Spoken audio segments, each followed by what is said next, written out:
I've moved out, so your house is gone. It must be tough without a place to call home. But hang in there, my mother-in-law cheerfully announced over the phone. I responded with a disinterested, Enjoy your life in your new home, she continued. Yes, thank you, and please never come back to my house. After all, you'll be getting a divorce. With that, my mother-in-law hung up. I stood still at the airport for a moment. What welled up within me wasn't anger, but joy. Yes! I clenched my fist in a small victory gesture and set off for home with a spring in my step. My name is Emma. My husband, David, was assigned to work abroad immediately after our marriage, forcing us into a short period of living apart. Despite the distance following our immediate marriage, David and I had been dating for 5 years before tying the knot and had also lived together. Our long-term relationship and cohabitation had built a strong bond of trust between us. I didn't worry about David being unfaithful, and instead, I hoped that he would remain healthy while overseas. Our days should have continued in this calm, yet sometimes lonely state. But the problem arose when my mother-in-law decided to move into our house. My mother-in-law, married since David was a child, is now single. Upon learning that David was being assigned overseas, she declared, I'll keep my eye on you, Emma, to make sure you don't cheat. She began living in our house without our consent. Apparently, she was cheated on and subsequently abandoned by my father-in-law, whose whereabouts are unknown. To prevent David from experiencing the same thing, she decided to monitor me, but the constant surveillance made life unbearable. Desperate, I turned to David for help. He repeatedly urged his mother to leave, but she refused to listen. David trusts you too much, Emma.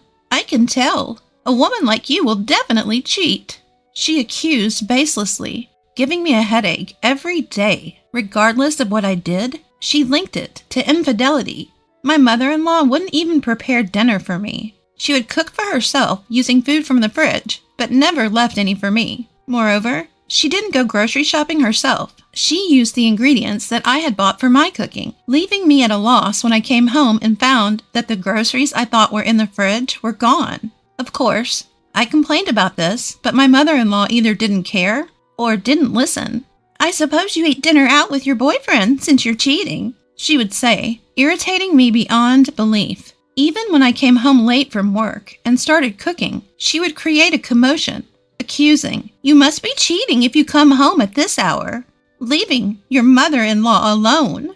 During my work's busy period, when I was often coming home late, she constantly made a fuss about me cheating. I was so stressed that I even felt sick. I'm begging you, please leave.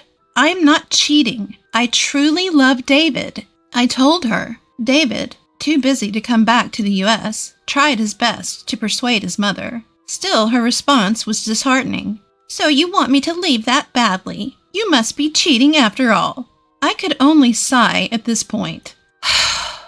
On a day off, I went out to meet a friend and was once again accused of cheating by my mother-in-law. My mother-in-law seemed determined to catch my infidelity and began a clumsy attempt to tail me from behind. She hid behind lampposts and behind our home's brick wall, busily skulking about. I chose to ignore her antics. I met up with a friend at a cafe, grumbling in a low voice so my mother-in-law wouldn't hear.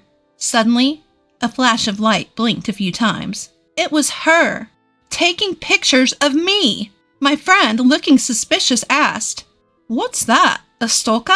My friend Abby has been a close friend since our student days. Abby, a tough woman, began to stand up saying, "Should I tell her off?"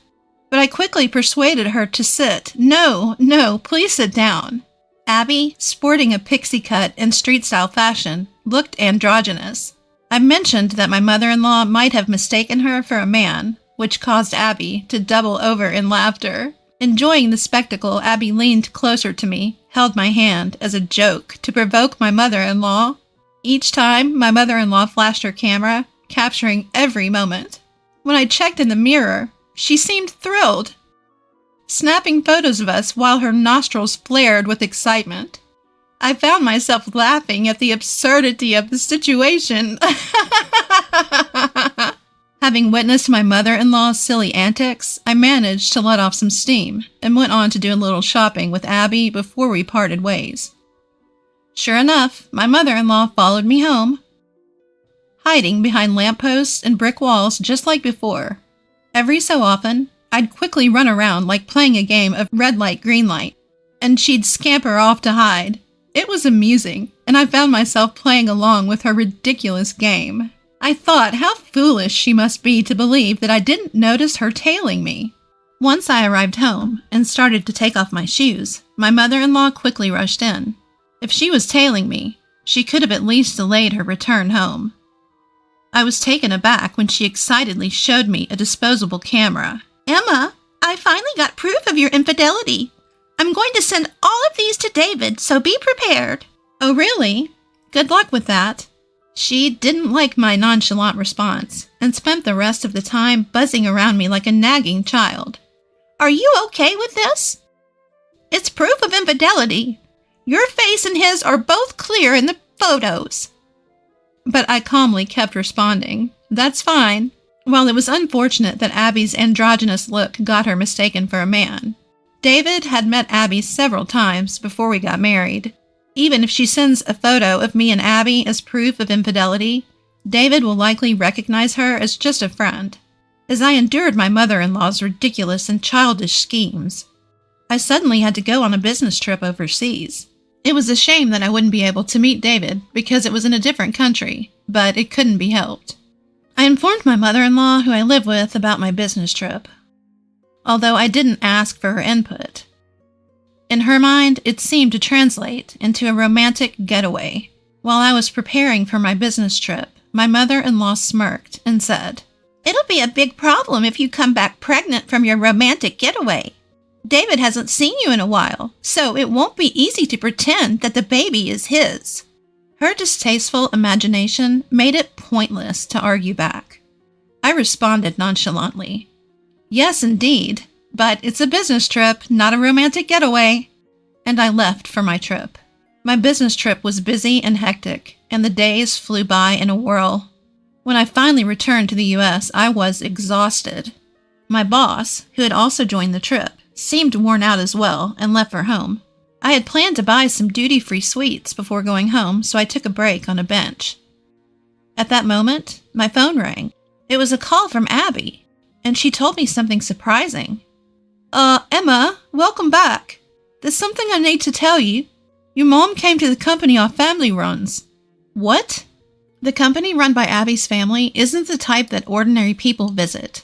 When I learned that my mother-in-law had gone there, I felt my blood boiling.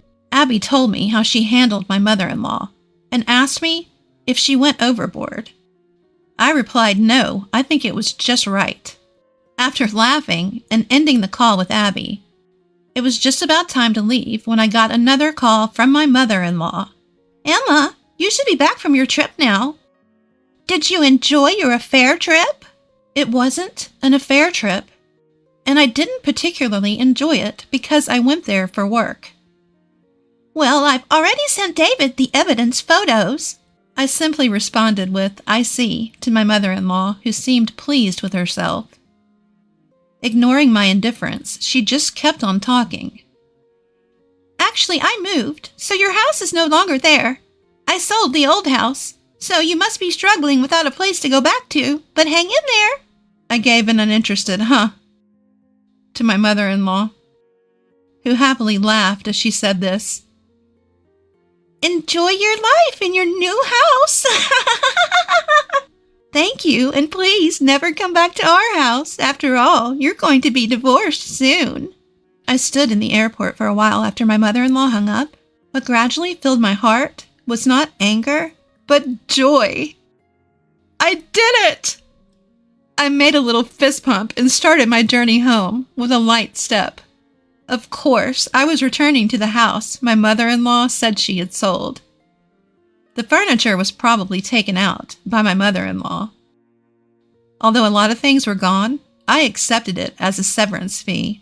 I immediately called a locksmith to replace the front door lock so that my mother-in-law could not get in even if she returned. Then, I laid down in the living room, comfortably, celebrating the freedom I had finally attained.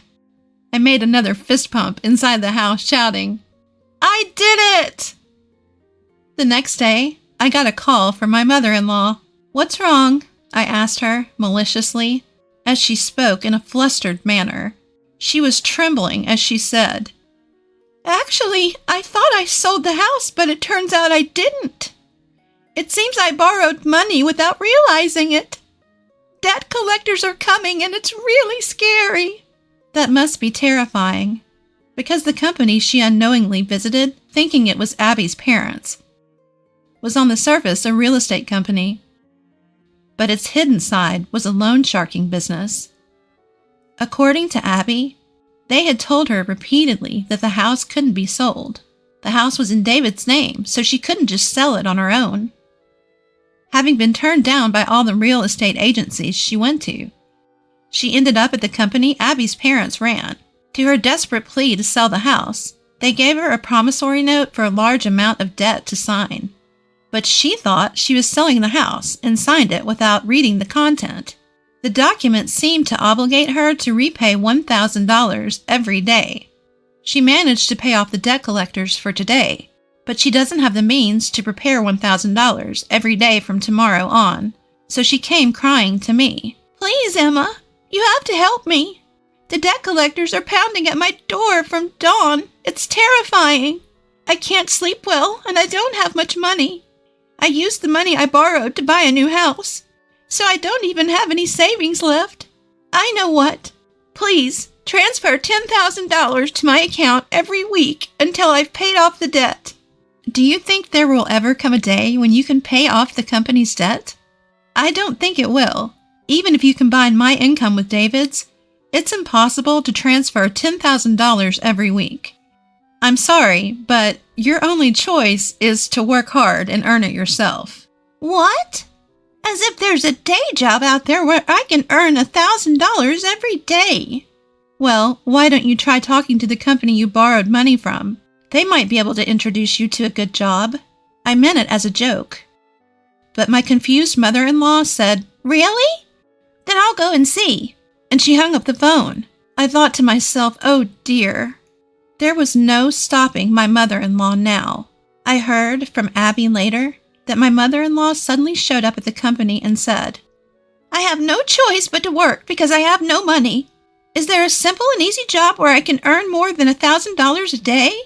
Abby and her team did find my mother-in-law a job, a company where many people sleep in dilapidated shacks that serve as employee dormitories. In that company, they work tirelessly day and night, doing quite a bit of physical labor. Even elderly people are made to work relentlessly. So my mother-in-law seems to be working herself to the bone. The dormitory for the workplace is inside a network lined with barbed wire, reminiscent of a prison, and the employees are blindfolded and transported to and from work in a van, so they are forced to work without even knowing where they are. She'll be free once she can pay off the debt. That is, if the day ever comes. Abby, who said this with a smile, is a dear friend of mine, but I hope she'll forgive me for feeling a little scared. Several weeks after my mother-in-law disappeared, David's overseas assignment ended and he returned home. When I told David what had happened, he only said, "There's nothing we can do about my mom. All we can do is wish her a long life from afar." It seems David never really liked his incomprehensible mother from when he was a child. He tolerated her because she was his mother, but it seemed that David had completely lost patience with his mother, who continued to suspect me, his wife, of infidelity. When I asked David if he had received the so-called evidence photos of my infidelity, he said, "Oh yeah," as if he had just remembered, and handed me a photo from his bag. "That's Abby, right? I have no idea why she would assume this was proof of infidelity. I actually had a huge fight with my mom over the phone.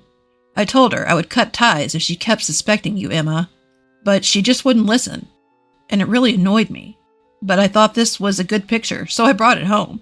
True, my mother-in-law might have had a knack for photography. What a waste. The photo of Abby and me taken from behind by my mother-in-law, paired with the beautiful scenery, had a sense of style, as if it were a page from a photo album.